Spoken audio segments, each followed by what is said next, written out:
Okay. Preparing to live stream, setting up your meeting. I hope it works in Safari. I didn't check that.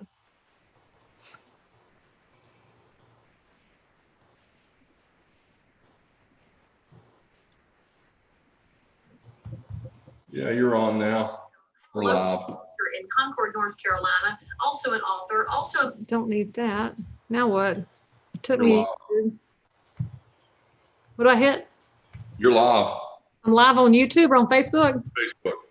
Okay, well, how about that? Hey. Hey, Leigh Brown. Eric Kistner, we're trying to figure out restream, so this thing would stream to several different channels. But Eric, as y'all know, is an amazing realtor over in Bridgepoint, is his company name, way over in Tennessee, in the Tri-Cities area. And he has accidentally become an expert on the payroll protection plan available during the coronavirus time. So Eric is here to be your personal real estate concierge and answer as many questions as he has, because y'all, it's crazy. There's still money available for small businesses and for independent contractors. And for many of you that he and I have spoken to, you applied early in the coronavirus days and either got rejected or didn't know what you were applying for, or you applied and were rejected, but you don't know why. And maybe it's because you applied wrong. And we say that with love. Or for many of you, you didn't think you were eligible, so you didn't bother to apply in the first place. And real estate related people are less than 3% of the money that has been distributed. And frankly, y'all, you're in a commission only business and your business has been impacted big time by coronavirus. So Eric and I believe that you should be taking advantage of the tax dollars that you have paid into the government and have it come back to you as an entrepreneur. I don't mean take advantage of, that sounds bad. You ought to come get while the getting's good. Maybe that's a better way to say it, Eric. What do you think? That's exactly right. You said it right. We are not taking advantage of this program.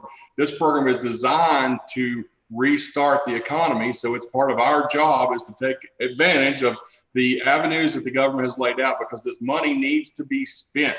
This money needs to be spent well, and it needs to be spent on things like big cars and toilet paper and all the other stuff we need. And mattresses. Don't we think that people are better at spending money than the government is? I mean, y'all can all say amen to that, because if the government's going to give it out, if y'all have your hands on it, I feel confident that y'all know how to use it to keep your businesses afloat, because each one of the small business owners that I know is working hard to support community and support neighbors and support their clients and customers. And that's not just realtors, that's insurance agents and restaurants and massage people. I mean, you all work very hard at what you do. In fact, I saw a chiropractor yesterday and her t-shirt said, "I'm essential AF." And I was like, rock on, sister, rock on. I wish I had a real estate shirt that said I'm essential AF, but I didn't think about it in time. So somebody fix me up one and send it over to the house and I'll wear it.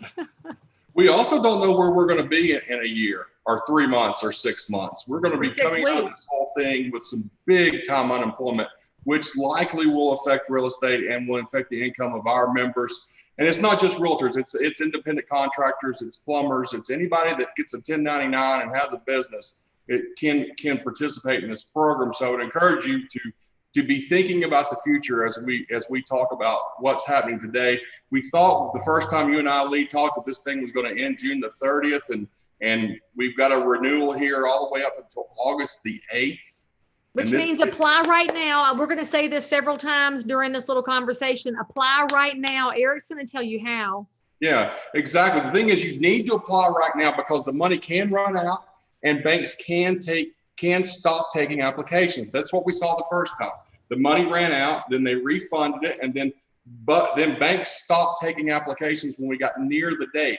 We don't know when those dates are, so you might as well apply today. The application process is easier than filling out a purchase and sell agreement. It's very, very short. And we're talking about 2.5 months of income that you're going to replace with this program. And it's a forgivable loan. And the beautiful thing about it, Leigh Brown, is it's a non-taxable event. Now, what does non-taxable event mean to you? This means it's like selling 6 houses. You know, you're not paying any taxes on this money. You're going to get funding from the government. It's going to happen in just a few days if you do everything correctly. And then that money is going to be forgiven in as short as about 10 weeks. You'll owe nothing back and you don't have to pay taxes on the gain. That's a win-win-win. Remember this, friends. First of all, your taxes are due on the 15th. So don't forget that we are coming at y'all 2 days before the tax deadline. So if you did not yet file an extension or file, don't forget this is like April 15th. So just a little reminder there. But when you're thinking about where you are right now, for many of you, you did do some business so far this year. And so you said, why do I need to apply? I've had income. Well, if you're a 1099, you are a commission lifestyle person. That means for most of you, your income looks like this. It is a wild snake, a wild roller coaster. In fact, it's like that wooden roller coaster that whips your neck back and forth because they're fun, but they hurt. And what's going to happen is the unknown. And we know that we have record low levels of inventory in real estate. And a lot of that is not just because, I mean, frankly, we had this situation before coronavirus started. You have a lot of people who would like to sell, but they are COVID nervous and they are not ready to have strangers come troll up through the house. So they are not on the market, which means you may or may not have a listing to sell or a buyer to buy from you going forward. So as Eric was already stating, when we don't know what's happening in the market and you're a commissioned person, that's why the government has put this program in place, because they want to keep you alive. You guys are valuable. You provide a service that the public desperately needs, because real estate is the largest financial instrument most people will ever come close to touching. And you want to make sure you're around to help them so that they can have professional guidance when they need you. And this is not even talking about the outside of inventory, y'all. We have liquidity issues coming in the market. There's a blind spot with credit now. That was a alert that was put out about a week and a half ago with the forbearance situation for people who did not have to make mortgage payments.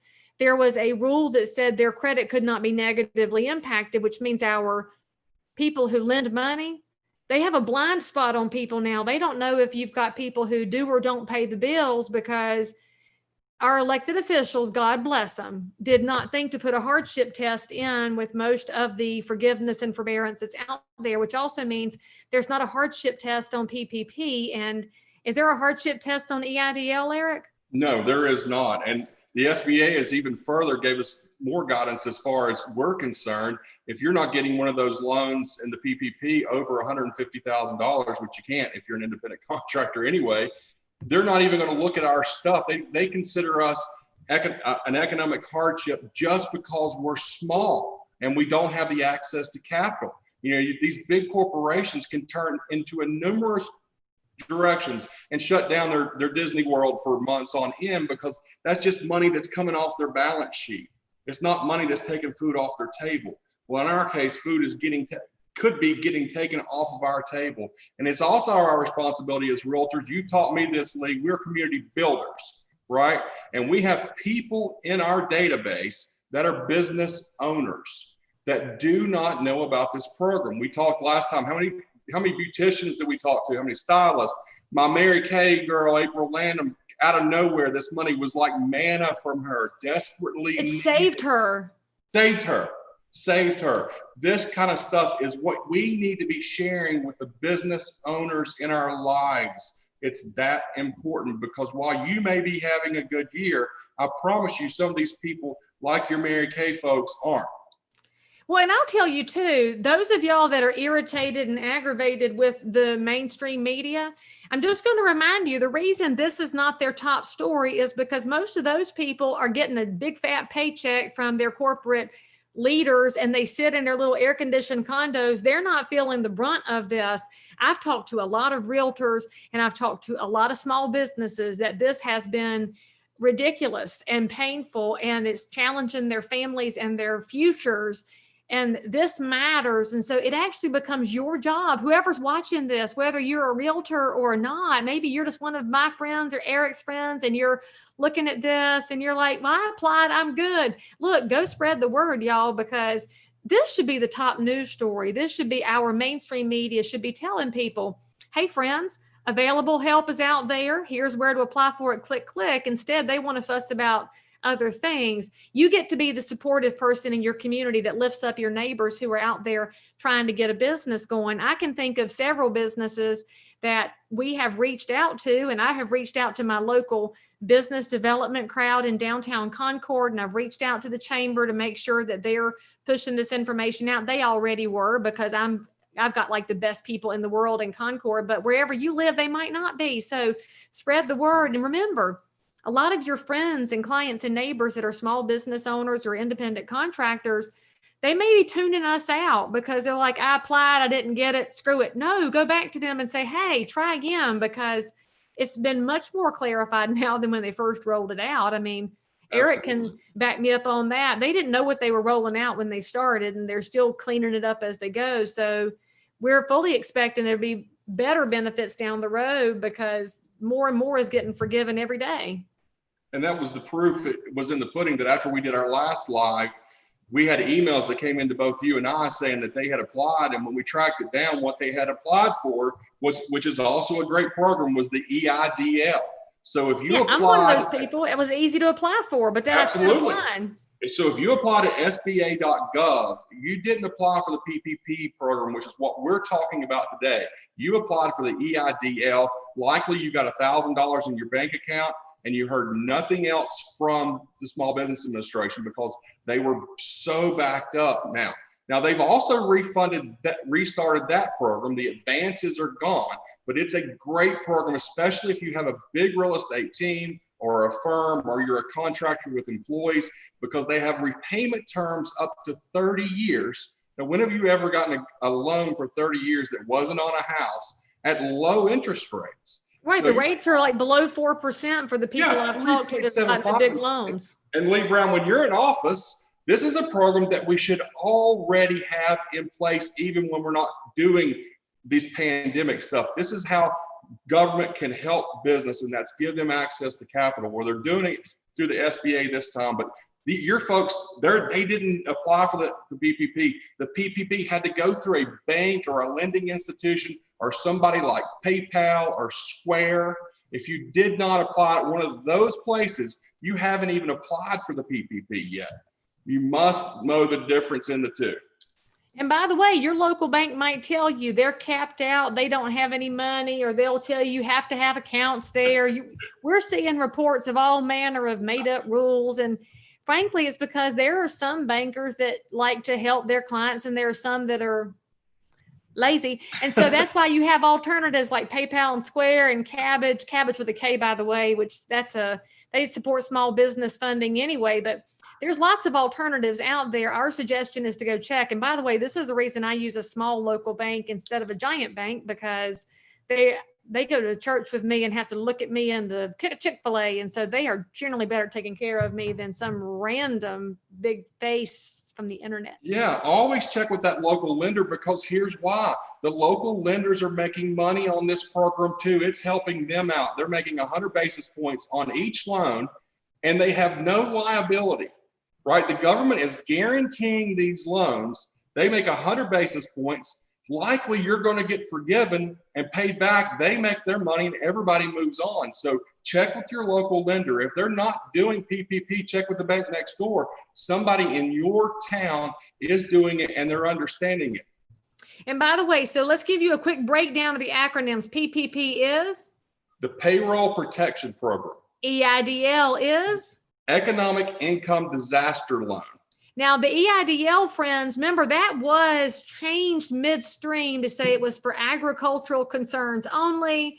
And then they changed the rules back and said, just kidding, everybody can have it now. So if you were intermittently watching the news, frankly, you could be somebody that watches the news just periodically and you'd have not the foggiest idea what's going on, because our elected officials and bureaucrats apparently just get too many paychecks and they don't have to live like the rest of us, patching it together every month. And so dial back in EIDL and PPP. Now, Eric, there's a big question we were asked several times. If somebody has been receiving unemployment assistance, PUA, can they get PPP and EIDL? So that is the great question. And you've got guidance all over the place online. The best thing I can tell you in that case is watch your timing of it. It's all about timing. So your PUA is set to run out July the 31st. That's your extra $600 a month or week. But the PPP program is not running out until August the 8th. So if you're currently getting PUA, which is the extra $600 on top of your unemployment, and that will be state by state, that will be your best window. But right now, we don't have that specific guidance from the SBA that I've seen that says you can get the PPP and the PUA. And by the way, friends, don't assume that the rumblings you've heard from proposed legislation are or are not true or are not true. There were some rumors that student debt was going to be forgiven in the HEROES Act. That didn't go anywhere. So go ahead and make your student loan payments. There's been rumors of the unemployment stuff being extended. We hope that it will for some people, but who knows? Because right now employers are having trouble getting their workers back because the unemployment assistance has been very favorable. But you got to pay attention and know what's going on. Now, Eric, there's a big question going on as well about people who, I just lost my question. I was looking for comments. Holy smokes. It was going to be a really good question too. I have to think of it in a second.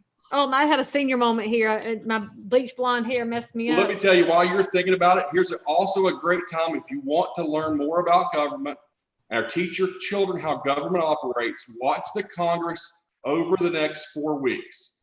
So right now you have a proposal in place from the Democrats to add stimulus. You will be getting a Republican proposal here soon.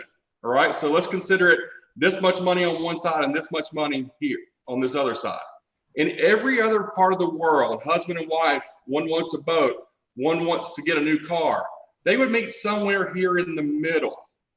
But the way the Congress operates is though everybody will get both sides will get what they want and some more. Likely this hundreds of billions of dollars that we're talking about over the next few weeks will turn into $1 trillion really quickly. This is why we're in the shape we're in at the government level.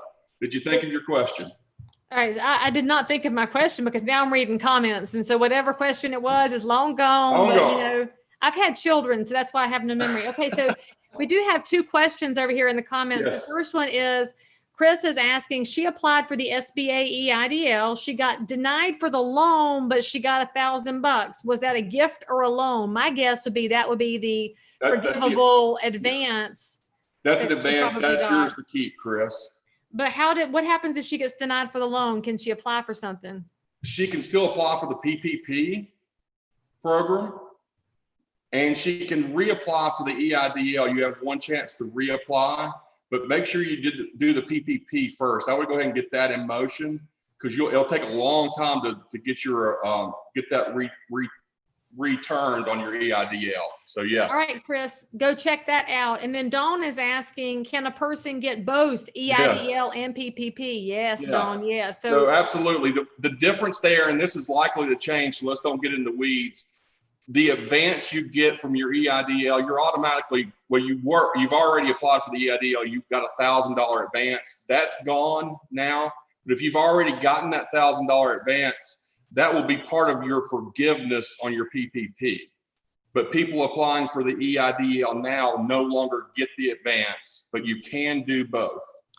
Okay, so Jacqueline has a question here. She got denied because her bank said she needed a business account, not a personal account. Jacqueline, I'm just going to tell you, I think you need to try a different bank because that was a bank rule trying to get more accounts out of you. And Eric's already said you can apply again after getting denied one time because I think they expect you to get your paperwork wrong, don't they? Yeah, that's exactly right. When they first started this, the local banks didn't quite have all their systems in place, and now now they're really, really strong. Talk to them again. If they still make that, go ahead and get you a business account. You need one anyway. Well, wait a minute. I've got my jaw dropped because she got denied unemployment too, and she's right. It's made to be confusing, so you give up. Jacqueline, don't give up. Go to Square, go to PayPal, go to Cabbage. Those are far easier than some of these banks for applying for that. What state is Jacqueline in? Jacqueline's in California, I think. Did California get PUA for independent contractors? That might be the problem. Not all states did. That's a good question. So Jacqueline, there's your input, and you're welcome to message myself and Eric offline if your questions are getting deeper and weedier. We totally get it. Kim makes a comment here. She has high expenses, so she did not qualify for PPP. Yeah, so you're saying you had a pretty high 1099 number, but once you did all your expenses, your Schedule C line 31 wasn't as high. So the number that you were looking for there on your Schedule C line 31 has to be higher than 0 to apply. And now they use 2,500. So if you had any profitable year at all, even if it was only $5,000, you're going to get a little bit of money, and it'd be well worth putting the application in. That's the question I had earlier. That brought it back. Yes. What if somebody is an independent contractor and they didn't make any money last year and their tax return shows zero income or negative? Can they get any help at all? They can get it. They can get an EIDL unless there's extenuating circumstances. Like I can tell you a few. They probably won't get any help in that regard. But if you had, let's just say you had an outstanding business event that happened. Like I have a friend that had a tax write-off where he sold some land that was not a cash loss, but it was a tax loss. You feel me? So he got some cash in, good tax loss for him, had a great year, but that lowered his income down to zero. In that case, you have to explain it to the SBA on what you normally would make and show them some other tax returns, but that's a long road to hoe. So I wouldn't count on it would be the answer to that question. But Eric and I will both tell you, make the effort, because if you win, it's worth it. All right. So Tracy asks, she's in New York City. Bless your heart, friend. Ew. She applied for the PPP when they said you had to use it in 8 weeks. She didn't get much, but her workers won't come back because of the extra $600. Yeah. So now she's held on to the money. Can she use it once August 1st comes if they don't come back, or does she have to give it back? That's a good question. Yeah. So they changed that. That changed that, and that's likely to change again. So they went from 8 to 24. And you're probably going to see a change in that. So just sit tight over the next couple of weeks. Make sure you message me too, and I'll monitor it and make sure I stay in touch with you. But I think you're going to be okay when it's all said and done. Oh, and I'm just realizing we didn't change the name of the event. It says Kick Tail, which is normally my January business planning session. That must be the last time I used Restream. We're answering questions about the PPP and the EIDL, friends, so that you can stay in business for the rest of your natural work and life. So let me put that back in here and change that title. And for the folks that are in the same situation where the employees do not want to come back, that's a huge problem. And I expect that to be addressed in the coming weeks, where they will still get some PUA money if they come back and work. So hopefully that's one of the things that Congress addresses in the coming weeks. But that is a real challenge. You've got, what's the number? 57% of the people are making more money on unemployment than they were making before. So, yeah. Well, that's why half the stores at our mall are not open, because their employees won't come back. Yeah. And I dollars and cents, you can't hardly blame them, but they should know the longer you stay on your couch in your yoga pants, the harder it is to get up and put on your working pants. Oh, my goodness. We have a question from Nora here, who applied and received her PPP, and it shows up in online banking as a separate account. Yay, that's really good. Track your money, friends. When you get it, get a different account.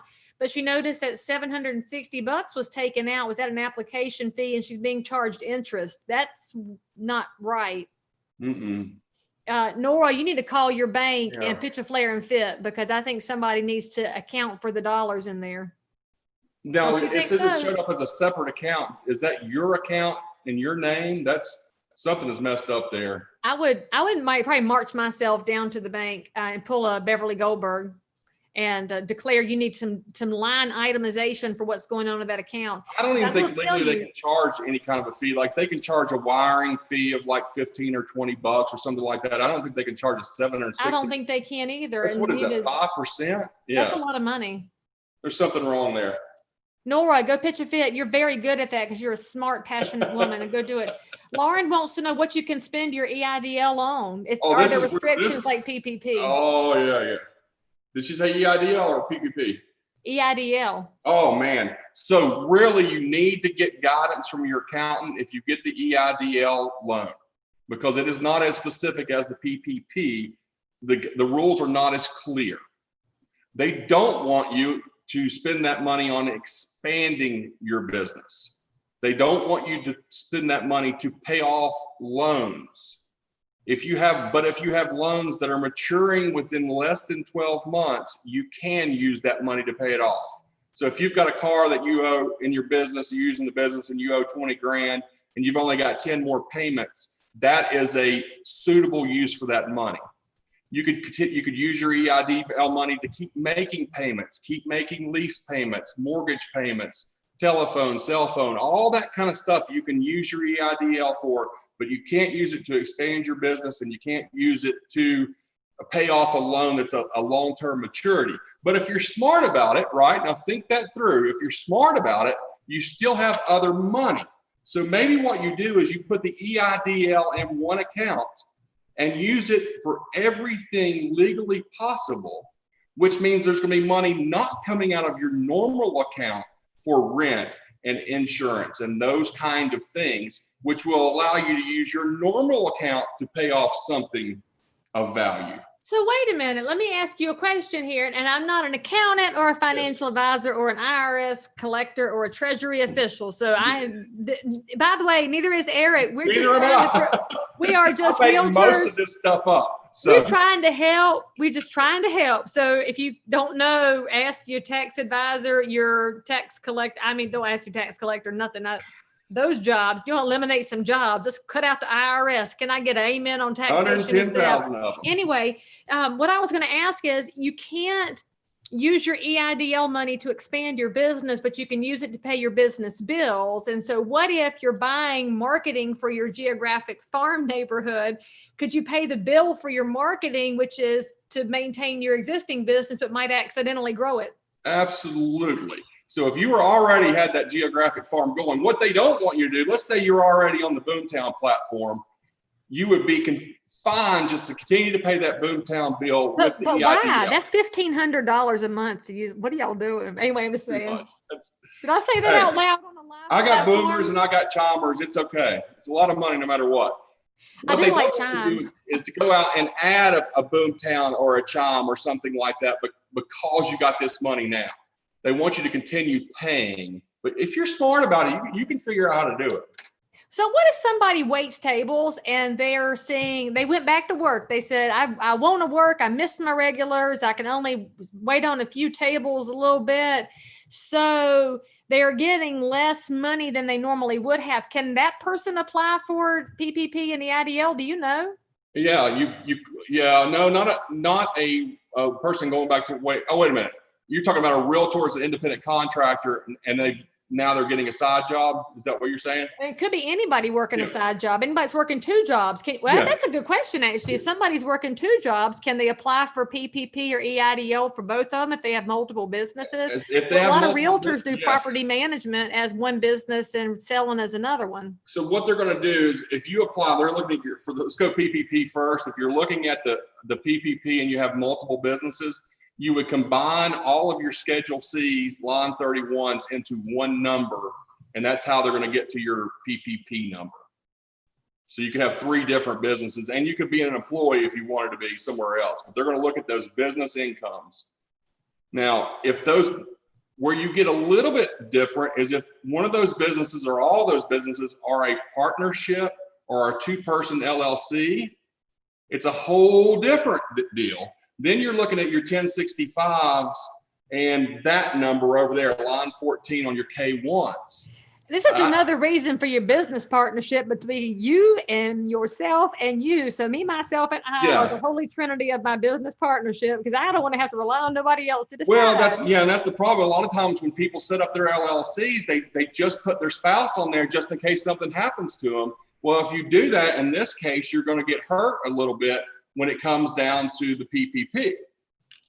Oh, that's a mess. Okay, so to recap, friends who have logged in here since Eric and I started, I'm Leigh Brown from Concord, and that's Eric Kistner from Bridgeport, Tennessee. And we're just trying to answer questions for you about PPP and EIDL. And we are not tax advisors, IRS collectors, treasury officials, or lawyers, none of that. We are independent contractors trying to help y'all go get a piece of the tax dollars that the government threw out there and printed. You may as well go pick up them off the street and use them to keep yourself afloat and keep your business afloat, because y'all, this country, your town, your county, it operates on the backs of small business. That's who pays the taxes, and that's who carries the water and volunteers at the nonprofits and is a neighbor and a ball coach and a friend. You got to help keep your local businesses alive. And in fact, I at some point want to see the a hashtag trend on Twitter for support your local realtor, because people seem to think realtors are one big giant conglomerate. No, we are 1.4 million tiny micro businesses in our communities, each one of us working with different clients, buyers and sellers, providing different levels of service. And so support your local realtor, y'all, and help keep them going, because Zillow is not trying to help keep you employed or keep your business in place. And I say that with love to all my friends who work at Zillow, but for real, y'all are about dollars, we're about community. But anyway, so Eric, tell our people the first step they should take if they have not messed with PPP or EIDL. They're a small business owner, independent contractor. What if somebody's a music teacher who teaches lessons on the side and they've only got a half a dozen students now because not everybody's comfortable with Zoom? How do you go about applying if you're at partial income?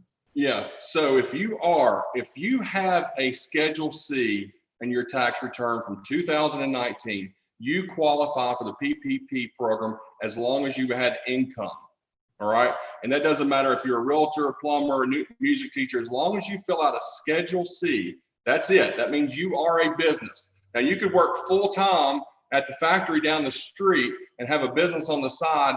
For the purposes of this program, you are a business and you qualify for the PPP, and you will get it.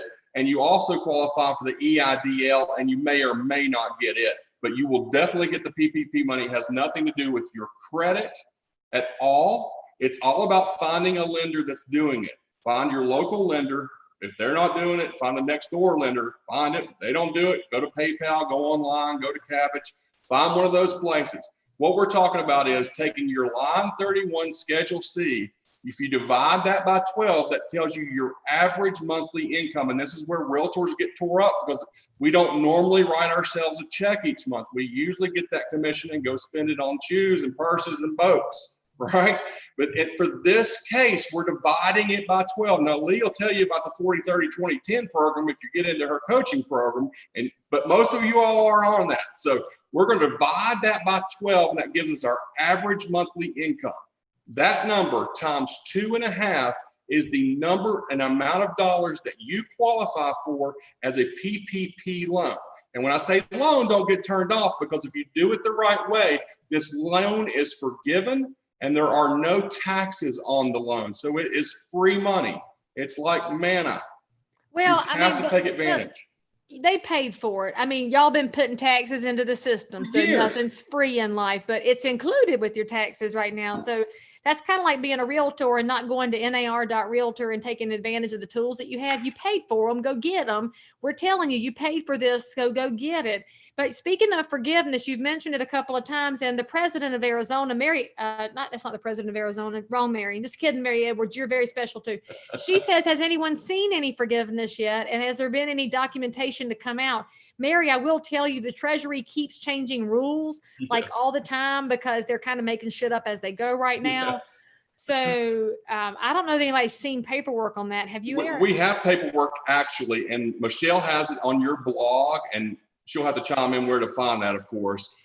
She's already been providing a bunch of links, so rock on, Michelle, for helping us out here. Yeah, Brad, we couldn't do this without Michelle. There's 2 forgiveness documents floating around the internet. You want the one from June the 16th, not the one from May, and it's a very short, easy application. Now, let me tell you where people are getting sideways and why they're getting confused about PPP. The rules state that you have to spend 60% of your money on payroll in order to get forgiven. The rest has to be on legitimate business expenses, all right? What I want you to do is forget that rule, right? You're gonna spend 100% of your PPP money on payroll. The 60% money is a guideline that you have to spend that much. It doesn't say that's all you can spend, but you can read articles all day long on the internet and nobody will ever mention that you can spend 100% of payroll. This is what the government wants you to do. They want you to spend it on payroll. You take the amount of money that you get from your PPP, divide it by 10 so that makes the math easy. We know we don't like to do math on Facebook Lives. Divide it by 10, write yourself a check and place it into another account for 10 weeks in a row. and then you will be forgiven. It is simple. It's easy. The banks want you to be forgiven. Once you're forgiven, they don't have to collect any money from you. They've already made their 100 basis points. If you don't get forgiven, they're going to have to collect payments for you over the next 5 years. They don't want to do that at 1% interest. They want you to be forgiven. It's a simple document. Michelle will provide the link. It's easy to fill out. She just did. She's so amazing. Michelle, you're awesome. Now, stay tuned because that may change, but right now, this is your document. So Nora pointed out that mystery $760 that vanished from her PPP loan. She's got to go inquire about that and get the line item read out. But they did dump it into a whole separate PPP account. So her bank took that step for her. So just make sure you're watching your statements. I mean, yes. I love y'all, but y'all have gotten away from balancing your checkbooks and you seem to bank with an ish method. And that is not a good way to bank. We do not bank by ishing. So please go look at your accounts. If you don't have a separate business account, now's a good time. Go open it up, dump your PPP money in there, dump your EIDL money in there, and track it like a hawk, because y'all, the government's watching you. If you ain't watching them, it needs to be two ways. If Eric, you're in the real estate business, you have to have a separate business checking account. It would be like doing real estate without a smartphone. If you don't have a smartphone, you're dumb, right? You've got to have a separate checking account for business. It makes it so easy at the end of the year to figure out what expenses are personal and what expenses are business. So let's answer a couple of quick questions here. Tracy, I've got both of yours. I'm going to get Mary first. She said she got hers, divided it by 8 weeks, and you used the total amount left. Is that okay? Yes. If you divided it up, Mary, you should be fine. Yes. Just keep a record and note that you paid it as payroll to yourself. If that's what you did. Let's make a point about that, Leigh. Originally, it was 8 weeks, and we told everybody to do 8 weeks. There's a small percentage of people that if you've got more than $15,600 in your PPP, that number, that last little bit wouldn't have been forgiven on the 8-week plan. On the 24-week plan, the max you can get is always going to be $20,833, and it's 100% forgivable on the 24-week plan. So stay on the 24-week plan. But if you've already paid it out, just keep a running log and make sure you know what you paid it for. If you paid it as payroll, you're probably going to be okay. Because I'll tell you, the Treasury guidance has already said that all of these small ones are highly likely to just be blanketed forgiven. In fact, that's one of the things that the National Association of Realtors is advocating for, is to make sure that any of these loans under $150,000 are just blanket forgiven. So by the way, if you're a realtor watching this and you want to know what kind of political advocacy work we do, it's stuff like this. And it's not just for realtors. We do it for all small businesses and independent contractors, because realtors are amazing like that. All right, so that's Mary's question. Tracy has 2 questions. The first one is, do you need to pay the exact same amount of people at the rates they were at before? So can you cut the pay to your employees?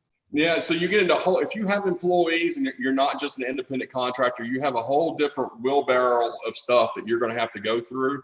And there's a complicated computation on that forgiveness document that you have to go through, where they measure out the hours, and you'll see. I can help you with it offline, but it's going to be, you're in the weeds a little bit when you have that.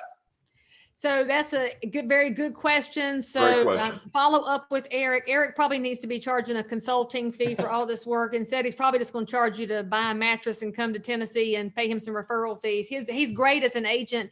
Our buyer that used his team like a year ago. When did Kim buy her house? A year ago? Last year. Happy as a clam. Okay, so the other question that Tracy had was, can you use EIDL money to pay business taxes? Yes, actually, you actually can. So there's yet another way to spend that funding, because typically that would come out of your operating account. Well, you spend it right out of there and spend it right out of your EID proceeds, and that means you'd have operating income left to spend on whatever you want. So yeah. I'm just laughing because that is government efficiency at its finest. Let's print some money and hand it to people so they can hand it back to us. Right back. Okay, so anyway, Crystal is saying she applied with a bank over 4 weeks ago and her file says under review. Crystal, I'm going to suggest that you call that bank and tell them to put the foot on the gas, because 4 weeks is a long time at this point. They have been trying to hand that money out. And if those jacklegs won't give it to you, and go to a different bank. And I would be all about strutting my business around right now, because the banks are supposed to be helping you stay in business right now. Chris has got a follow-up question. And Chris, you were advised wrong. That's what they told everybody at the beginning. You are an independent contractor, and your bank may have told you that as an independent contractor, you're their only employee. You can't do PPP. You can do PPP. We've all done it. We've all received the money already. So go back to your bank again, and that's shake the long bony mom finger of shame at them. That's what I do. It's very effective. Or find a new local bank. Exactly. I mean, seriously. Donna is saying she applied, received, and returned it because PUA came in at the same time, and she was told she can't do PUA and PPP. Yeah, the guidance is all over the place on that. So I don't know the correct answer, but they're probably right. So Donna, that sucks, but at least you got some cash from one of the angles. And we know that the PUA is not something they're going to come back and get from you later anyway. That's right. Kim is asking if there's any chance EIDL will be forgiven. I'm going to say that's slim to none because that's an SBA program and that's what keeps the SBA operating. But I will say, Kim, at less than 4% interest, that's basically free money. So I would look at it instead as funding you would not normally have gotten to keep your business moving forward. And as I mentioned before, Eric said you're not supposed to use the money to grow your business, but I would say that if this keeps you doing the marketing things that you were already doing or should already have been doing, that's going to be your future chances there. Let's see. Oh, I see Tim Morgan has logged in. Tim, she's under contract. Hey. Okay, so let's see. Should we wait to apply for forgiveness until they decide if they forgive the whole amount? I would go ahead and apply now because, again, Treasury guidance is changing every 25 seconds, y'all. And if you think that's some stupid bullshit, and that's a technical term, I apologize for cursing. Actually, I don't. If you think this is all being handled kind of poorly, would you please reach out to your congressional representative and ask them to put their thumb on the Treasury bureaucrats that are messing around with your livelihood? Because the shutdowns are at the pleasure of the government who keeps making stuff up, and the Treasury is making stuff up as they go, and we're the people on the ground. And so if you think you have some good insights and ideas for them, give it to them because they're so overwhelmed right now, they might even listen, and you are their constituents. So every one of you should be reaching out to your congressional delegation right now. And they should not be writing checks endlessly. Okay, this is relief. This is not subsidy money. And don't let them call it subsidies. This is relief because they forced all this on us. I'm just going to remind y'all of that. But Mary is asking, do we see any more money coming with the second surge? So Mary, I don't think we are because we haven't spent the money from this one. And the fight going on with this next round is so partisan and divided and kind of ridiculous. If you look at the provisions in it, I don't see it going anywhere. And I don't think there's going to be a second lockdown because I don't think the American public is going to put up with it. I do think that people know at this point, if you have underlying conditions or you're handling the elderly, you ought to be taking extra precautions. And if you are out and about in public, you maybe shouldn't be, acting stupid. So if people would stop just acting stupid, but I'll just tell y'all as well, since I'm on a video here, I'm a nerd. Y'all know this. I read things. I look at charts and graphs. Just ask yourself the question about what's going on here. If we continually open up every CVS in the country to test people, y'all know we're going to find more positive cases, right? And so we're testing out the wazoo. We're finding more cases. And so ask yourself if this surge is really going to leave us all dead on the side of the road like Walking Dead, or if it's not. And so go to the CDC website. If you look at the data lines, look at the number of cases and look at the number of deaths. Deaths are declining because young people are getting the COVID. And that's what's going to get us past this, y'all. Hiding in our houses is only going to mean that when you come out of your houses later, it was always going to be a virus out there because viruses don't go away because you pretend them away. So if you want to wear your mask, wear your mask. And if you don't want to hug up on people, don't hug up on people.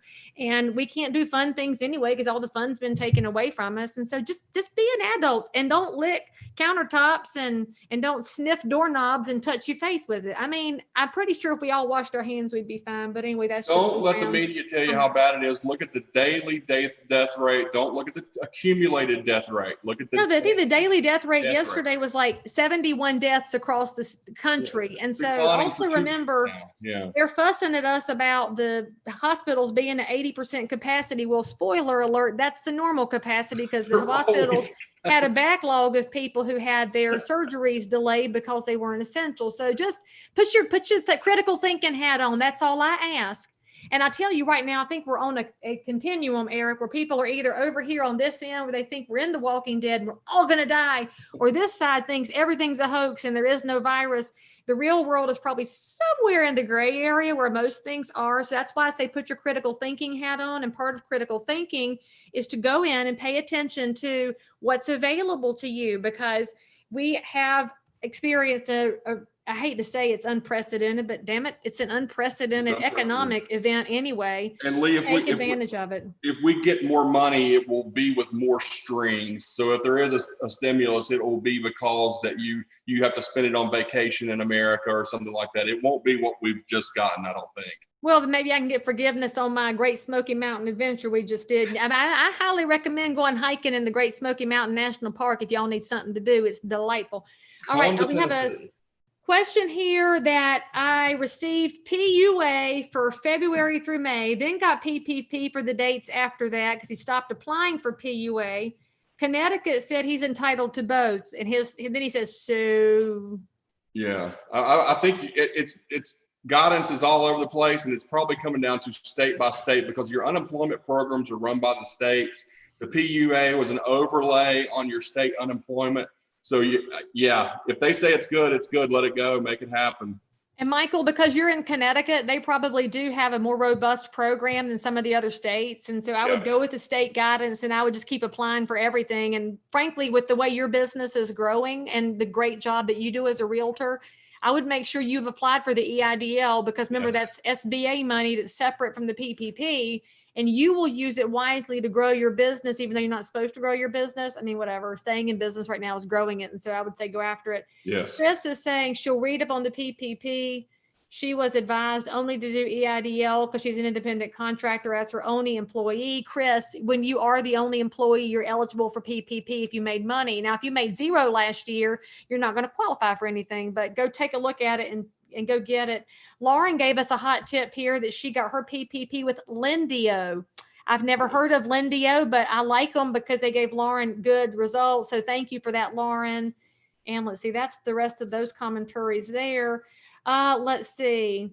Mandy is a broker in South Carolina in the Myrtle Beach area. Mandy, I'm just going to make a loving suggestion here that probably 3 of your realtors that I love very much are watching this because they watch my stuff, and the rest of them are probably busy. So do this at a sales meeting. Anybody who's a real estate broker, you need to be sharing this information at sales meetings. If you're an association executive, share this with your members, because your members need to know that there is help out there. We need to reach out to those who don't ask for help because they probably need it, and they're not asking because either they're proud or they assume they're not qualified. We need to be reaching each other because, y'all, we're a more effective network than the mainstream media is. Your friends, your colleagues, we want you to stay in business. You're important, y'all. Whatever your small business is, you're taking care of people, and you are important. So go take care of each other. Eric, what else you want to add before we let them off? If you know 100 realtors, only 3 of them have gotten the PPP. And we don't know how many have applied that didn't get it. Probably 2, because we know that we love y'all, but y'all you're not applying. So go get it done. Let me check our comments one more time before we jump off of here. Let's see. Is there still time to apply? Eric, what is the new deadline? It's August the what? August the 8th. So they made up a day. See, just out of the blue, August the 8th, probably the day when your children should have gone back to school. So, we don't know what's going to happen with that. So we're going back in Tennessee. Well, good. I'm going to move to Tennessee, and you can have my kids. They can go to your school. No income tax, all 4 seasons, every major city on the East Coast. You can get there in 1 day's drive. Move to Tennessee. Man, wait, can I get an Airbnb? Do y'all have rental restrictions in Tennessee? Most places don't. Because I would like to have an Airbnb in Gatlinburg at this point, because I fell in love with that area. It was just delightfully touristy. I love touristy areas. All right, friends. Remember, I'm a realtor in Concord. Eric's a realtor in Tennessee. We're not tax advisors, IRS experts, or attorneys or lawyers. We're just telling you what we know. So if you aren't sure of what we told you, there's tons of links, because the most amazing Michelle has put them into the comments. Please follow the links, do the paperwork, call your bank, call your department of your DOR in your state may know some things. Your unemployment office may know some things. They probably don't, but you can ask. Not. So do the best you can. Y'all go get to hold of the assistance. We do not know what's going to happen with turmoil in the economic market. So take care of you, because we need you. America needs you. We are not going to let the country go under because the small businesses vanish. We have to protect small business. So if you know a small business, a restaurant, a bakery, a hairstylist, a nail tech, an auto mechanic, a realtor, a lender, a title company, please reach out to them and make sure that they know the assistance is still available and they can get it, and we want to keep them alive. Please take care of each other. Amen.